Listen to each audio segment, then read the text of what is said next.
Welcome back. P&G Shiksha, the flagship CSR program of P&G India, celebrates a major milestone this year. 20 years of transforming lives through education. Now, over the past 2 decades, the program has been positively impacting the lives of over 50 lakh children by improving access and learning in underserved communities across the country. Along with the robust programs on ground, P&G Shiksha has also been raising large-scale awareness on learning gaps. This year's initiative, Erase the Learning Gap, dives deeper into the harmful effects of negative labeling on children. When a child falls behind in the class, many face unjust labels like weak, buddhu, slow, या फिर Kacha Nimbu, which can lead to self-fulfilling prophecy that diminishes confidence and reinforces low expectations, widening the actual learning gap. To tell us more about this campaign and initiative, we are joined in by Abhishek Desai, Vice President, Brand Operation and Category Leader Grooming, P&G India. So 2 decades of P&G's Shiksha initiative. Tell us about the key milestones over the last 20 years or 2 decades since you have been, working on and have been a part of P&G Shiksha initiative for 18 years, I believe now. Yeah. Tell us more. One of the first projects I worked on was on Shiksha, and that's why this is something, of course, it's a special project, but this is extra special for me. So we started Shiksha back in 2005. At that time, the focus was on building educational infrastructure because schools were the need of the hour back then.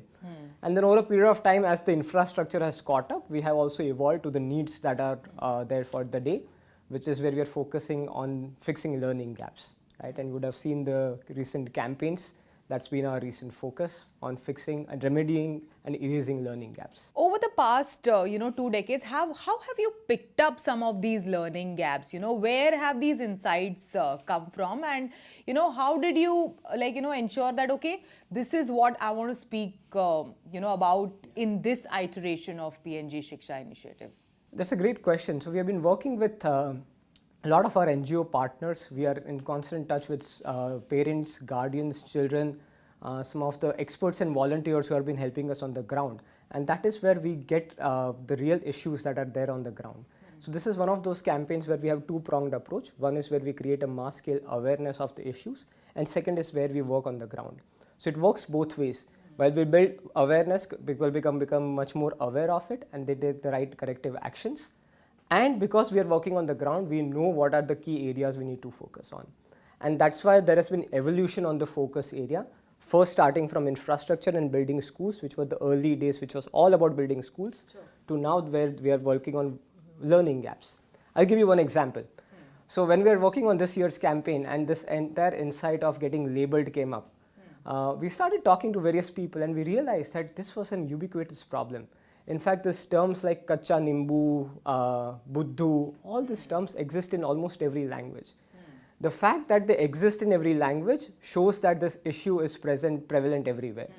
And because we heard this from the ground, in consultation with the right people, with our partners, NGO partners, education specialists, we created a campaign which is now geared towards addressing the learning gaps.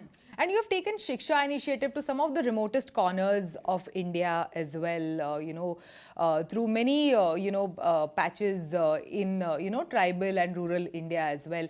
Tell us what were some of the challenges or, what were some of the hurdles that you faced while taking it to the last mile over there? I'll give you one example. So one of the schools we support in Assam, the school used to get flooded during monsoon. Even the approach used to be inaccessible, and that's why for many days and sometimes months the school would remain shut. So we started partnering with the school where we created the right approach and the infrastructure to ensure the school kept running. It was actually one of the tales that is covered in the 20 Tales of Triumph is that of this boy called Ankur Jyoti. He's from Assam. He used to study at that school, and today he's 24-year-old. He's a doctor working in a government hospital. So it's the stories like this which really keep us going. And we keep on working on different aspects. Different regions have different challenges. With the help of our NGO partners, we work towards fixing those. Yeah, thank you so much. Thanks for joining us today. Thank you so much, Shivan. It was a pleasure talking to you. With that, it's a wrap on Storyboard this week. You can catch all of our content on Facebook, X and YouTube.